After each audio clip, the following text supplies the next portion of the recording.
Now at 5, Galena, Kansas again is a family medicine clinic as Mercy celebrates a reopening.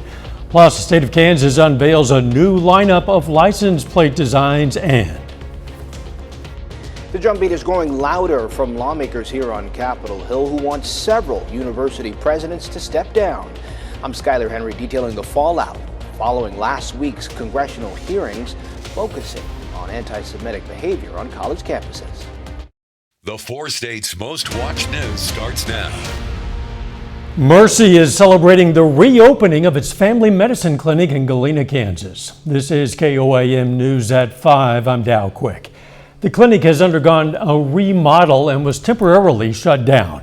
But today the clinic reopened, and as is Mercy tradition, it was blessed by a priest with holy water. A local church surprises elementary kids with Christmas cheer. Santa came to the kids at Joplin's McKinley Elementary School bearing gifts with the help of elves from the James River Church in Joplin. The principal of McKinley Elementary says all his students received at least one Christmas present this year. This is the first time McKinley Elementary has partnered with James River Church.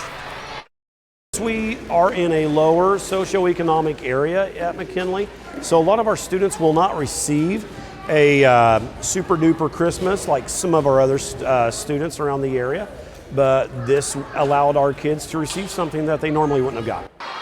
On Christmas Eve, the James River Church will host a live nativity scene. So many people were upset with the proposed new Kansas license plate. The state has unveiled 5 new options and is inviting the public to vote on which one they prefer. Each of the 5 designs includes To the Stars, a Kansas tourism marketing tagline unveiled in 2020. It honors and builds upon the state's motto, Ad Astra per Aspera, translated To the Stars through difficulty. To vote on your favorite, just check out the link at KOAMnewsnow.com. Voting will end Friday at 5 p.m. Meteorologist Tiffany Savona is filling in for Doug today. She joins us now with a first look at the weather. Good afternoon, Dow. It ended up being a beautiful day across the 4-state region. We saw plenty of sunshine and the sun has now just set, but it still looks like a really nice shot out there out of our indigo sky camera as the sun continues to set below the horizon. Temperatures actually topped out in the lower 50s. That's a few degrees above the average of 49. Joplin, we've dropped to 49 now that the sun has set. We're at 49 in Carthage and Lamar. We're at 50 degrees in Nevada. We're at 52 in Parsons, 49 in Pittsburgh, and we're in the lower 50s into portions of northeast Oklahoma. It was a bit breezy this morning, but those winds have certainly come down in speed. They're still primarily out of the south and west, anywhere between 5 and 10 miles per hour, and they'll remain pretty light this evening. So if you're heading out to dinner or maybe you're getting some shopping done for the holiday season, be sure you have that jacket with you. We'll drop to 46 degrees by the next hour, 40 degrees by 8. Winds will stay light tonight, thankfully, as temperatures drop into the 30s as we get closer to midnight. The weather's going to stay pretty quiet as we head into this upcoming work week. We'll let you know when we may see a little bit of rain coming up in a bit. Dow, back to you. Tiffany, thanks. We'll see you soon. In a major shakeup over the weekend at one of the country's leading institutions of higher learning, the University of Pennsylvania's president stepped down.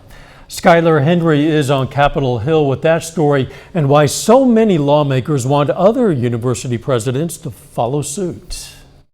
More than 500 Harvard professors submitted a petition backing University President Claudine Gay, who is under pressure to resign after last week's congressional hearings on anti-Semitic behavior on college campuses.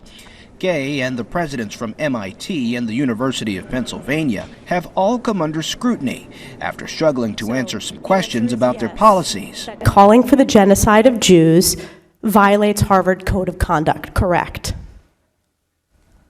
Again, it depends on the context. It does not depend on the context. The answer is yes, and this is why you should resign. These are unacceptable answers across the board. Penn's president, Liz McGill, did just that over the weekend. McGill submitted a resignation letter Saturday, saying it has been my privilege to serve as president of this remarkable institution. Afterwards, Stefanik tweeted, "One down, two to go." Stefanik is not alone. More than 70 members of Congress from both parties have sent letters to the governing boards of the universities demanding the president step down. House members say they're launching investigations to look into anti-Semitism on other college campuses as well. This is not just confined to these campuses. We want to look at Columbia, Cornell, and many, many other institutions.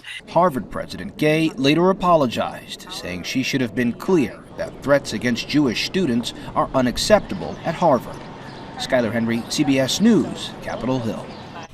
Stefanik released a statement this afternoon criticizing the Harvard faculty letter supporting Gay, calling it a sad and deplorable state of affairs at Harvard. A cloud of conflict is hanging over the holiday season in the Holy Land. Festivities in Bethlehem are taking a back seat as the war between Israel and Hamas rages in Gaza. Churches are canceling celebrations in solidarity with Palestinians, transforming the traditional manger scene into a rubble-filled manger. Shop owners say they haven't seen pilgrims or tourists in Bethlehem for 2 months. Still ahead, the moving story of a young cancer survivor. Defying the odds, I'm Danya Backus with how one football player is inspiring his team and community. Plus, new guidance for assessing the risk of suicide among adolescents. Those stories next in Health Watch. Topping today's Health Watch, the American Academy of Pediatrics has updated its guidance for addressing suicide risk among adolescents. The group recommends pediatricians screen for possible suicidal thoughts and risk factors. The AAP and Children's Hospital Association recently declared a national state of emergency in children's mental health, partly based on a significant increase in suicides among youth ages 10 to 24 years old. A high school football player in California is proving that winning is not always tied to a score. Danya Backus introduces us to this 16-year-old brain cancer survivor who's now a source of inspiration for his team and his community. On the football field, Quinn Kelly makes plays like any other high school defensive end. But off the field, his parents say it was hard to imagine Quinn would ever play this sport. No. Especially football. No way. No. Walk to mama. Quinn was a healthy baby until at 14 months he was rushed to the hospital. Doctors discovered Quinn had an astrocytoma, the most common type of brain tumor found in children. It had burst and he needed emergency surgery. He lost all capacities to swallow, move, anything. He just lost absolutely everything. And we never knew if he was ever going to get it back. Quinn spent nearly a month in the hospital, then years in physical, occupational, and speech therapy. It wasn't until the age of 6 that he was able to walk on his own. Now at 16, he still struggles with balance. I fall down at least once every practice. But he never doubted his spot on the gridiron. And as soon as his neurologist cleared him to play, Quinn was not going to fumble the opportunity. Why football? Because it's fun and who doesn't want to hit someone? The impact of his hits go beyond the game. He is just one of the guys and just wants to be treated like them and works as hard as everybody else, if not hard times harder. His Malibu High School teammates consider him an inspiration. If Quinn could play football, you could kind of just believe that you could do any physical sport or even just anything. Proving overcoming life's hard knocks is also how you win. Danya Backus, CBS News, Malibu. Now, children with low-grade astrocytomas like Quinn generally have excellent outcomes. A documentary about Quinn's journey called The Mighty Quinn is now in the works. And that is a look at today's health news. Tiffany is next with a complete look at our forecast, and later, your mileage may vary. How many miles can an electric car travel on one charge? I'm Chanel Call at Consumer Reports with an answer that might surprise you.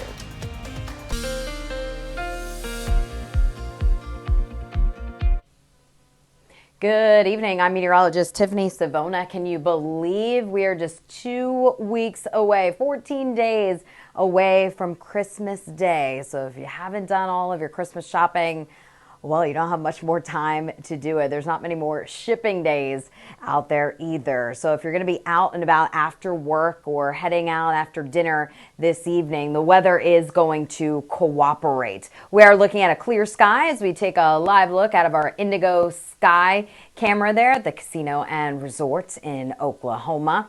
Believe it or not, temperatures are actually 5 to 10 degrees warmer than where they were at this time yesterday evening, and temperatures today topped out in the low to middle 50s. Not bad for it being the middle of December. Right now, we've dropped into the 40s since the sun has set. We're at 49 degrees in Joplin, 49 in Lamar. We're at 48 in Stockton, 49 in Pittsburgh, 53 Fort Scott. We're at 51 in Iola, and we're sitting at 53 degrees in Yates Center with 52 in Grove. Now, the winds have certainly come down since this morning. They were a bit stronger earlier, and now they're anywhere between 5 and about 10 miles per hour, and they'll stay within that range as we head into the overnight period. So let's show you what to expect on our future track. As we go into this evening and overnight, not much going on. Mainly clear. Tomorrow morning temperatures will likely be down into the lower 30s. There may be a few high clouds around, but tomorrow morning will feature a lot in the way of sunshine, and then those mid and high level clouds will be increasing as the day wears on. But temperatures will be very similar to what we saw today. The only difference is that there will be more cloud cover out there. Middle 50s for highs on your Tuesday. Then notice Tuesday into Wednesday, clouds are here and they're here to stay during the day on Wednesday. Therefore, Wednesday morning, it's not going to be nearly as chilly with morning temperatures in the upper 30s. And we're going to stay cloudy as we head into Wednesday afternoon. I want to show you the larger upper level flow because this is where our next storm system is coming from. So I'm going to start this clock where we just left off. So this is Wednesday morning. We're cloudy all across the 4-state region. There's our upper level system. It gets cut off from the jet stream, which means it's going to be a very slow mover as it pushes off across the central plains. So we're dry Wednesday, we're dry Thursday, and Friday looks dry as well. We'll introduce a slight chance for a shower or two across portions of southeast Kansas, but I think many of us just cloudy. Then as we take it into early Saturday, notice we may get a couple of those showers sneaking in Saturday morning before we start to dry things out Saturday afternoon. So rain chances pretty low as we look at the extended forecast. So not much change day to day. We're going to be on the mild side. Keep in mind the average high 49. So all of our highs are actually above average over the next 7 to 10 days. There's our small rain chance, slight chance on Friday. A couple of showers will be possible early Saturday. Then we dry it out if we do see any rain on Saturday. Sunday, Monday will be a little bit cooler, but still above average. So lots of 50s, all 50s, I should say, in the 10-day forecast. So temperatures above average, not only in the afternoon, but in the mornings as well, with lows in the 30s. Dow, back to you. Those temps not bad for December for sure, Tiffany. Thanks. Some travelers in northwest Joplin are going to have to find a detour for a couple of days. Joplin Special Road District will close North Central City Road from West 7th Street north to Bell Center tomorrow and Wednesday from 8 a.m. to 5 p.m. There is no through traffic. Still to come, what the experts predict about this year's holiday travel numbers. Topping today's Consumer Watch, Americans are feeling better about inflation. A consumer sentiment survey from the University of Michigan finds inflation expectations have reached their lowest level in more than 2 years. The report dropped the same day that the Labor Department reported U.S. employers added 199,000 jobs in November. The unemployment rate also fell, according to the report. The Fed will consider those numbers when it meets this week to decide its next move on interest rates. Health insurance company Cigna has scrapped its massive merger plans with Humana. Reuters says the deal could have exceeded $60 billion in value, but the health insurers could not agree on a price. Cigna says it'll buy back $10 billion worth of shares. The upcoming winter holiday travel period is expected to be one of the busiest yet. AAA is projecting more than 115 million people will travel 50 miles or more from home. It'll be from Saturday, December 23rd to Monday, January 1st. It's about 2% more than last year. Most Americans, about 104 million, are expected to drive, while 7.5 million are expected to fly, beating the 7.3 million record set in 2019.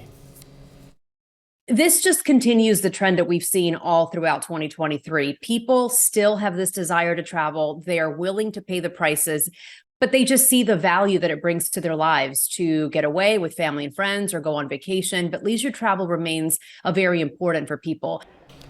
AAA expects the Saturdays before Christmas and New Year's will be very congested days on the roads, while the holidays themselves, they say, will be less busy. The batteries in electric cars have improved over the years, allowing drivers to travel further on a single charge. But a new study shows the distance can vary dramatically. Chanel Call reports. Electric vehicle sales are improving, but many potential buyers wrestle with something called range anxiety. What is range anxiety? It's really that fear that the vehicle's not going to be able to go as far as you need. Alex Nizick from Consumer Reports took us for a spin in a Mercedes EQE. He says its EPA calculated range is listed at about 260 miles per charge. That's for driving in the city and on the highway. We feel that the range on the highway is actually the most important because that's when you kind of need it most. When Nizick's team tested the car on just the highway, the results were much higher. It went 28% further in our test than the EPA number. Well, that's a nice surprise. Yeah, it is good, a very nice surprise. Consumer Reports found other electric vehicle range surprises. The Ford Mustang Mach-E got 29 more miles than its EPA listing. The 2022 Hyundai Ioniq 6 was about the same. And a 2021 Tesla actually traveled 39 miles less. Nizick says EV owners eventually learn their vehicle's capabilities, including how range can fall as conditions change.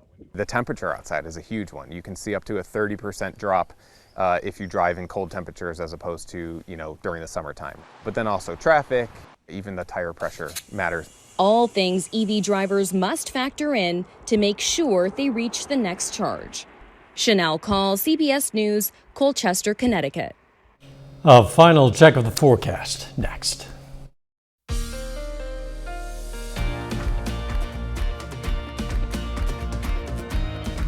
Up next on the CBS Evening News, the search for students who have been chronically absent, a number that has skyrocketed since the pandemic.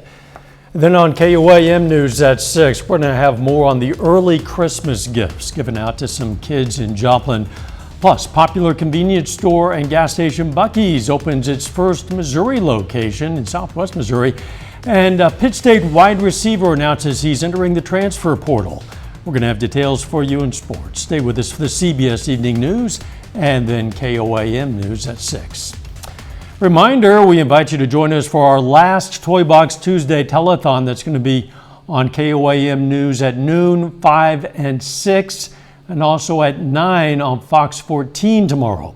We're going to have volunteers standing by to take your donations over the phone during our newscast.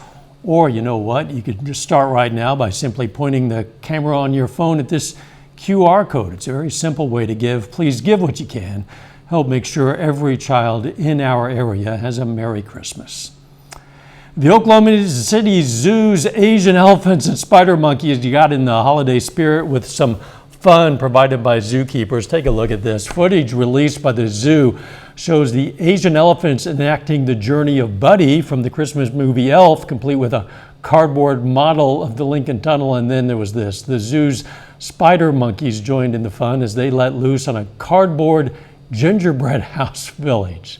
Yeah, looks like fun. Let's check back in with Tiffany for a final look at the forecast.